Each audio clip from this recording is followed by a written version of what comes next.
அந்த சிங்கத்தை நான் பக்கத்தில் இருந்து பார்த்துருக்கேன். அவர் அப்படி டிஃபேம் பண்ணுறக்கூடிய எண்ணம் எனக்கும் சரி, இங்கே யூனிட்டுக்கு சரி யாருக்குமே கிடையாது. தாவேக்கா தம்பியினர் அனைவருக்கும் என்னுடைய வாழ்த்துக்கள். ஏன்னா எங்கள் யாருக்குமே அவரை டிஃபேம் பண்ணக்கூடிய எண்ணம் எதுவுமே கிடையாது. ஸோ நீங்கள் அந்த கண்ணோட்டத்தில் பாருங்கள். தம்பி ஆதவர்ஜுனா அவர்களே, உங்களுடைய வாழ்க்கை வரலாறை ஒரு மேடையில் நின்று கண்கசிய ஒரு 6 அடி உயரத்தில் நின்று அழுகிற பொழுது நானே நிகழ்ந்துட்டேன். உங்களுடைய பெரியம்மா திலகவதி அம்மா எங்களுடைய எனக்கு அம்மா மாதிரி, உங்களுடைய பெரியம்மா பிள்ளை ஆமாம் தயாரிப்பாளர், அந்த அவருடைய தயாரிப்பாளருடைய படத்தில் நாங்கள் நடிச்சிருக்கோம். சமுத்திரக்கணிக்கு ஃப்ரெண்டு, எனக்கு அவருடைய தம்பி நட்டிக்கு ஃப்ரெண்டு, உங்கள் அண்ணன். இவ்வளவு விஷயங்கள் இருக்கிறது. மேலெழுந்த வரியாக கேட்ட தகவலை வைத்துக்கொண்டு ஒரு முடிவுக்கு வந்து விட வேண்டாம் என்று மட்டும் எனது அருமை தம்பி ஆதவ் அர்ஜுனா அவர்களை கேட்டுக்கொள்கிறேன்.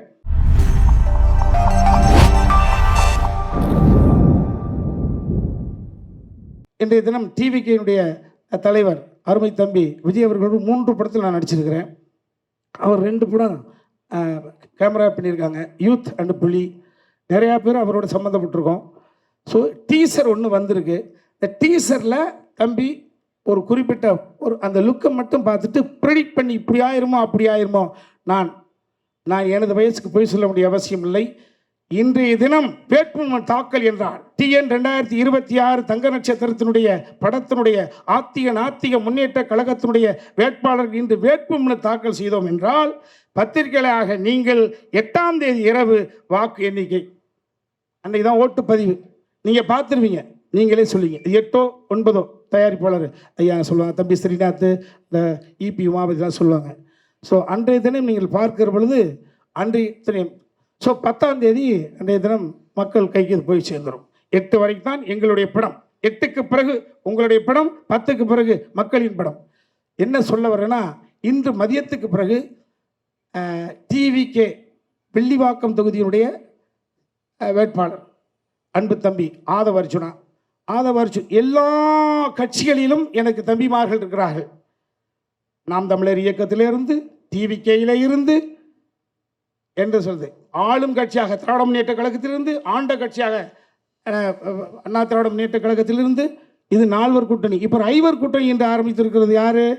சசிகலாமா கட்சியிலிருந்து, சசிகலா அம்மாவும் ஐயா ராமதாஸ் ஐயா ஒரு கூட்டணி, 5வர் கூட்டணி, 5வது கூட்டணி இல்லையா?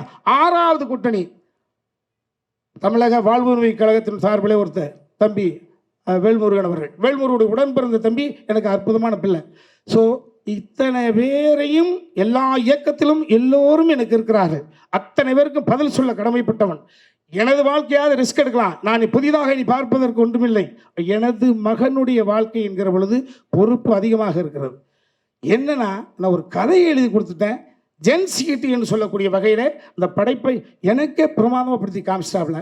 ஸோ தம்பி ஆதவர்ஜுனா அவர்களே, உங்களுடைய வாழ்க்கை வரலாறை ஒரு மேடையில் நின்று கண்கசிய ஒரு 6 அடி உயரத்தில் நின்று அழுகிற பொழுது நானே நிகழ்ந்துட்டேன்.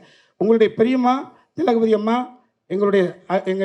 எனக்கு அம்மா மாதிரி, உங்களுடைய பெரியம்மா பிள்ளை ஆமாம் தயாரிப்பாளர், அந்த அவருடைய தயாரிப்பாளருடைய படத்தில் நாங்கள் நடிச்சிருக்கோம். சமுத்திரக்கணிக்கு ஃப்ரெண்டு, எனக்கு அவருடைய தம்பி நட்டிக்கு ஃப்ரெண்டு, உங்கள் அண்ணன். இவ்வளவு விஷயங்கள் இருக்கிறது. மேலெழுந்த வரியாக கேட்ட தகவலை வைத்துக்கொண்டு ஒரு முடிவுக்கு வந்து விட வேண்டாம் என்று மட்டும் எனது அருமை தம்பி ஆதவ் அர்ஜுனா அவர்களை கேட்டுக்கொள்கிறேன். நீங்கள் உணர்ச்சி வசப்படுகிறவர், எந்த இடத்தில் இருக்கிறீர்களோ அந்த இடத்துக்கு 100% விசுவாசமாக இருக்கக்கூடியவர்கள், மிகவும் செயல்படும் வீரன், ஃபிட்னஸ். 5 வருடத்தில் கண்ணுக்கு முன்னால் தாயை தவிக்க விட்டுவீர்கள். ஆமாம், இந்த உணர்வெல்லாம் உள்வாங்கிறவன். ஸோ நான் யாரை பற்றி கேட்டாலும் பதில் சொல்ல முடியும், அவ்வளவு ஆய்ந்து பார்க்கக்கூடிய இடத்தில் இருக்கிறவன் அன்பு தம்பி அவர்களே, ஆதவர்ஜுனா அவர்களே. நீங்கள் சங்கட்டப்படக்கூடிய வகையிலே இந்த படம் ஒரு நூலளவு கூட இருக்காது. இதையா நாம் சங்கட்டப்பட்டு விட்டோம் என்று நீங்களே எனது நம்பர் தேடி அண்ணா அப்படி என்று பேசுவீர்கள். அப்படித்தான் இந்த படம் இருக்கும் என்று ஒரு சிறு விளக்கத்தை மட்டும் இந்த இடத்தில் கொடுத்து கொண்டு, அப்புறம் இன்னொன்று எல்லாரும் சொன்னாங்க யாரையும் டிஃபேம் பண்ணுறேன்னு. நான் டிஃபேமே பண்ணலைங்க. இந்த படத்தோட நோக்கமே ஃபஸ்ட் ஃப்ரேம்லேருந்து லாஸ்ட் ஃப்ரேம் வரைக்கும் எல்லோரும் சிரிச்சிட்டே இருக்கணும்னு. அதில் சாரோட லுக்கு ஒரு இடத்துல வருது அப்படின்ட்டு தான் அது ஒரு போர்ஷன் தான். அதை தவிர நாங்கள் ஒரு 5-6 டிஃப்ரெண்ட் லுக்கு பண்ணியிருக்கோம். அண்ட் எங்கள் அண்ணன் உமாபதி தம்பிராமே நான் சொன்ன மாதிரி அது அப்படியே அவருக்கு அங்கே போய் சேர்ந்துரும்னு நினைக்கிறேன். Aadhav Arjuna sir and Umapathi sir, நீங்கள் சொன்ன மாதிரி அது சிங்கம். அந்த சிங்கத்தை நான் பக்கத்தில் இருந்து பார்த்துருக்கேன். அவர் அப்படி டிஃபேம் பண்ணுறக்கூடிய எண்ணம் எனக்கும் சரி, இங்கே யூனிட்டுக்கு சரி யாருக்குமே கிடையாது. தாவேக்கா தம்பியினர் அனைவருக்கும் என்னுடைய வாழ்த்துக்கள். ஏன்னா எங்கள் யாருக்குமே அவரை டிஃபேம் பண்ணக்கூடிய எண்ணம் எதுவுமே கிடையாது. ஸோ நீங்கள் அந்த கண்ணோட்டத்தில் பாருங்கள். நீங்கள் படம் பாருங்கள், படம் பார்த்துட்டு வந்து சொல்லுங்கள். அப்போ உங்களுக்கு புரியும் நாங்கள் என்ன பண்ணியிருக்கோன்னு. இதுக்கு மேலே என்ன சொல்கிறதுன்னு தெரியல. உங்கள் எல்லாருக்கும் என்னுடைய நன்றி. Thank you thank you thank you. வந்திருக்க பத்திரிகை ஊடக நண்பர்கள் அனைவருக்கும் என்னுடைய மனமார்ந்த மாலை வணக்கம். அண்ட் மேடையில் இருக்க என்னுடைய சகோதரர்கள் அனைவருக்கும் என்னுடைய மனமான வணக்கம்னா, ஆக்சுவலாக இங்கே நன்றி தான் சொல்லணும் ஸ்டார்ட் பண்ண நினைக்கிறேன். கண்ணன் ரவி சாருக்கு மிக்க நன்றி. தீபக் ரவி சாருக்கு நன்றி. ஸ்ரீநாத் சாருக்கு நன்றி. நம்ம எக்ஸிக்யூட்டிவ் ப்ரொடியூசர் உமாபதி அவர்களுக்கு நன்றி. அண்டு கூட ஒர்க் பண்ண அசிஸ்டன்ட் டைரக்டர்ஸ் எல்லாருக்கும் நன்றி. அந்த சேம் டைம் நான் இயக்குனர் உமாபதி சாரை பற்றி சொல்லணும். ரொம்ப ஸ்ட்ரிக்டான ஒரு டைரக்டர் அவர். இந்த ஸ்பேன் ஆஃப் 1 or 2 இயர்ஸில் வந்து இந்த பேன் இண்டியா டைரக்டர்ஸோட லிஸ்ட்டில் அவரோட நேமும் ஆட் ஆகும்னு நான் நம்புகிறேன். ஏன்னா அவ்வளோ ஹார்ட் ஒர்க் பண்ணியிருக்காரு. அவர் ஒவ்வொருத்தர்கிட்ட வேலை வாங்குகிற ஸ்டைலே வேறு மாதிரி இருக்கும். இதில் ரொம்ப பெருமைக்குரிய விஷயம் என்னென்னா, 2 நடிகர்களுக்கு நடுவில் நான் நடிக்கிறேன். அந்த 2 பேருமே நேஷனல் அவார்டு வின்னர்ஸ். ஒன்று தம்பிராமே அண்ணன், இன்னொன்று எம்எஸ் பாஸ்கர் அண்ணன். 3வதாக எங்கள் இளவரசன்.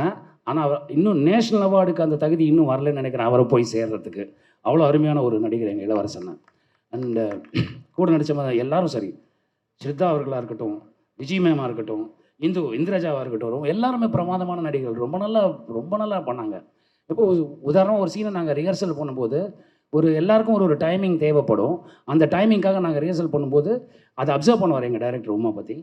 கரெக்டாக பார்த்துட்டு 3 ரிஹர்சல் முடிஞ்சவொன்னே சொல்லுவார், இந்த ஃபஸ்ட்டு ரிஹர்சலில் இந்த இடத்துல நீங்கள் இப்படி பண்ணீங்களா, அதுவும் இந்த 3வது ரிஹர்சலில் பண்ணது இந்த இடத்துலையும் 2வது ரிஹர்சல் அப்படி நோட் பண்ணி டீட்டெயில் பண்ணக்கூடிய ஒரு டைரக்டர் எங்கள் உமாபதி. அவர் கூட ஒர்க் பண்ணுறதுல வந்து ரொம்ப மிகப்பெரிய சந்தோஷம். 2வது ஒரு நட்பு நம்ம வாழ்நாள் ஃபுல்லாக இருக்கணும்னு ஆசைப்படுவோம்ல, அப்படிப்பட்ட மனிதர்கள் அவர் ஒருத்தர். அது ஆச்சரியமான ஒரு விஷயம். இந்த வயசில் இப்படி ஒரு ஃபோர்சைட்டும் தொலைநோக்கு பார்வையும் இருக்குங்கிறது நான் நினச்சி கூட பார்க்கல. ரொம்ப அருமை. Umavathi sir, thank you so much. You are the best and you will be the best for ever. And எங்கள் தம்பிராமையனை பற்றி சொல்லணும்னா எப்படி சொல்கிறது, முதல்ல கூப்பிட்டாரு, தம்பி ஃப்ரீயாக இருக்கீங்களா, ஒரு கதை கேட்போம்மா அப்படின்னாரு. சரி கேட்போன்னு போனேன். அப்போ அந்த கதையை கேட்கறதுக்கு முன்னாடி அண்ணா ஒரு வார்த்தை சொன்னார், தம்பி இந்த அரசியலுங்கிற அறம் வந்து ஒரு நல்ல நோக்கத்தோடு உருவாக்கப்பட்டது. அதுக்கு உள்ளே போகிறதுனால அதுக்கு பேர் தியாகம்னு பேர். இந்த தியாகத்தை பல தலைவர்கள் பண்ணியிருக்காங்கன்னு அந்த தியாகத்தை பற்றி சொன்னார். அப்புறம் அதே நேரத்தில் வந்து நம்மலாம் படிக்கும்போது நமக்கு பல சப்ஜெக்ட்ஸ் இருக்குது. ஆனால் அதில் அரசியலுங்கிற ஒரு சப்ஜெக்டும் இருக்கணும். அது வந்து முக்கியமான ஒரு விஷயம். நான் எதுக்கு சொல்கிறேன்னான்னு சொல்லிட்டு இந்த கதையை சொன்னார். ஹிலேரியஸாக இருந்தது கதை, ரொம்ப நல்லா இருந்தது. ரசித்தோம், ஃப்ரேம் பை ஃப்ரேம் ரசித்தோம். அண்ட் அதுக்கப்புறம் சொன்னார், எப்போ நான் ஷூட்டிங் போகலான்னு கேட்டேன். கேட்டு முடிச்சோன்னே அடுத்த வாரம் போகிறோம் தம்பி. அப்படி தான் அடுத்த வாரம் போனோம். அப்புறம் தான் கண்ணன் ரவி சார் இவங்களெல்லாம் மீட் பண்ணக்கூடிய வாய்ப்பு எனக்கு கிடச்சிது. 2வது எம்எஸ் பாஸ்கர் சார், மிகப்பெரிய சிவபக்தர். அவர் பார்வை பட்டாலே நமக்கு ஏதாவது பிரச்சனை இருந்தால் சரியாக போயிடும். அப்படிப்பட்ட ஒரு மனிதர் எம்எஸ் பாஸ்கர் சார். எங்களோட முன்னோடி எங்கள் இளவரசனை, எல்லாத்துலேயும் முன்னோடி, சினிமாட்டோகிராஃபிலையும் சரி, நடிப்புலையும் சரி. அவர் சர்வசாதாரணமாக நடிக்கிறதுன்னு ஒன்று சொல்லுவாங்கல்ல, தொடர்ந்து 6 அடிச்சுட்டே இருப்பாங்க இந்த 3 பேரும். நடுவில் நிற்கிறதுக்கு நம்ம பயமாக இருக்கும். நம்ம அம்பையர் அண்ணல் இல்லாமல்னு பார்த்தா அந்த இடத்துல ஆல்ரெடி ஒருத்தர் இருக்கார், உமாபதி, டைரக்டர் உமாபதி. ஸோ அதனால் நம்ம இப்படியே காலத்தை ஓட்டிடலான்னு தோணும். அது ஒரு விஷயம். அப்புறமா வந்து ஜாவா சுந்தரேசன் அவர்கள் ரொம்ப அருமையான ஒரு பர்ஃபார்மர். ஒரு சீன் நாங்கள் சேர்ந்து பண்ணுற சீன் 2-3 சீன் பண்ணோம். அதில் ஒரு சீன் வந்து பண்ணி முடித்த உடனே சொன்னார், நட்டி உங்களுக்கு இது ஒரு அருமையான ரோல், ரொம்ப நல்லா வரும் இந்த இது அப்படின்னு சொல்லி சொன்னார். முதல் ஆசீர்வாதம் அங்கேருந்து தான் வந்தது. ரொம்ப நன்றி ஜாவா சுந்தரேசன். அப்புறம் தம்பி கதிர், எக்ஸ்ட்ரானரி பர்சன். நாங்கள் பேசும்போது இம்ப்ரவைசேஷனுக்கு அவ்வளோ ஹெல்ப் பண்ணுவார். அவரோட சீன் இல்லைனாலும் அவர் வந்து ரொம்ப பிரமாதமாக வந்து எங்களுக்கு சப்போர்ட் பண்ணுவார். அது ரொம்ப ரசிகரமாக இருக்கும். அடுத்தது இந்த படத்தோட ஒரு பில்லர் இருக்கார், பிஜி முத்தையா, சினிமாட்டோகிராஃபர். அவர் போட்ட ஹார்ட் ஒர்க் வந்து unimaginable hard work. And Darbuka Siva sir, music director sir. அப்புறம் எங்கள் எடிட்டர் சார், லிரிசிஸ்ட் 2 பேருக்கு நான் ரொம்ப தேங்க்ஸ் சொல்லிக்கிறேன் சார். ஏன்னா ரொம்ப நல்லா வந்தது அந்த சாங்கு. குல்கந்த் குமார் சாங் வந்து ரொம்ப இன்ட்ரெஸ்டிங்காக இருந்தது. அண்ட் எங்கள் டான்ஸ் கொரியோகிராஃபர், ரொம்ப தேங்க்ஸ் சார், ரொம்ப அருமை. அப்புறம் எங்கள் ஆக்ஷன் மாஸ்டர், சூப்பர், ரொம்ப பிரமாதமாக வந்தது ஒவ்வொரு விஷயமும். இது ரொம்ப சந்தோஷமாக இருக்குது.